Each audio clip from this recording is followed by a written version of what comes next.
Pastor Run is my workout Bible. Oh, yeah. How many of y'all know what a hokey is? You know? Virginia Tech. I think I know. What a hokey is or where it came from? No clue. Hokey's imaginary. But,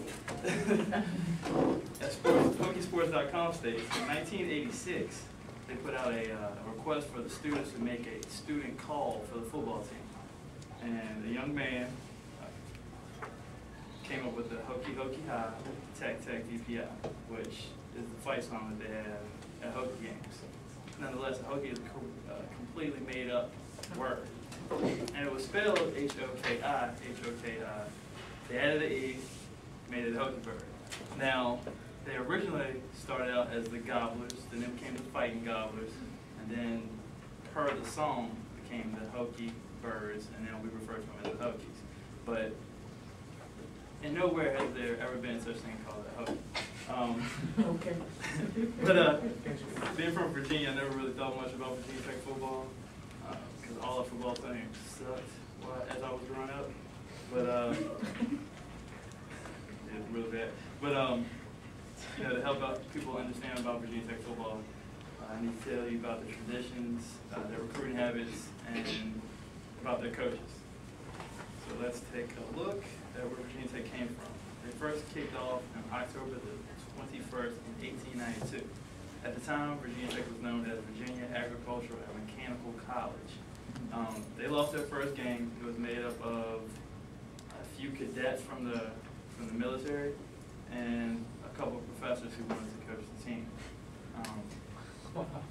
The second game, they didn't have enough players to play because all the players who weren't on the first team quit.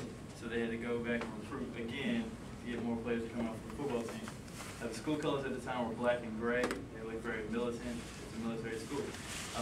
But in 1896, a bunch of things changed.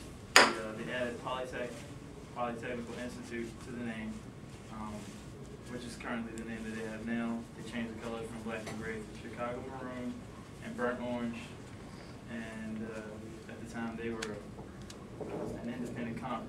They moved around from independent conferences to little insignificant conferences all the way to 1922, at which time they joined the Southern Conference.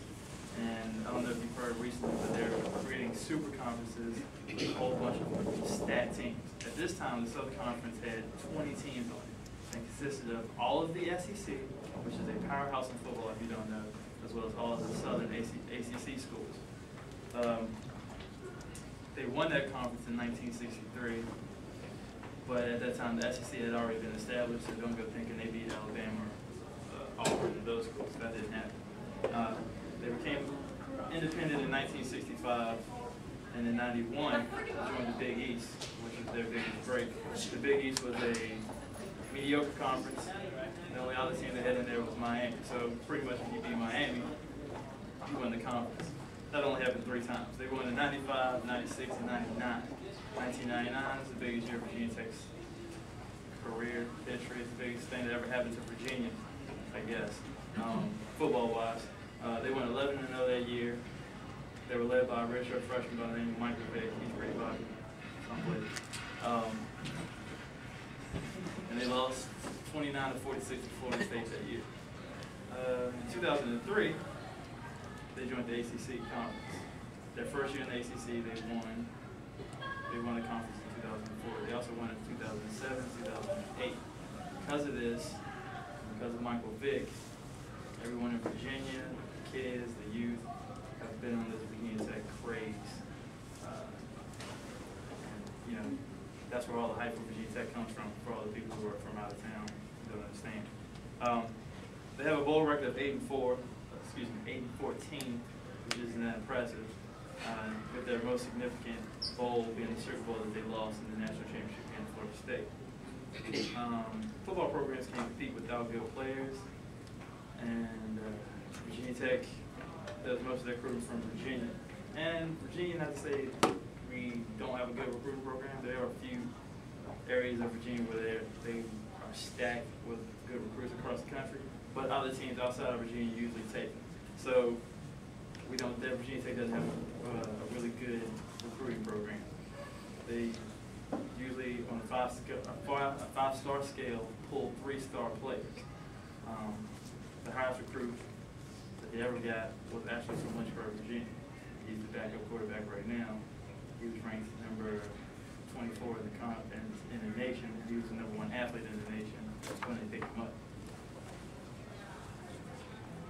And finally, you won't get anywhere without coaching and development.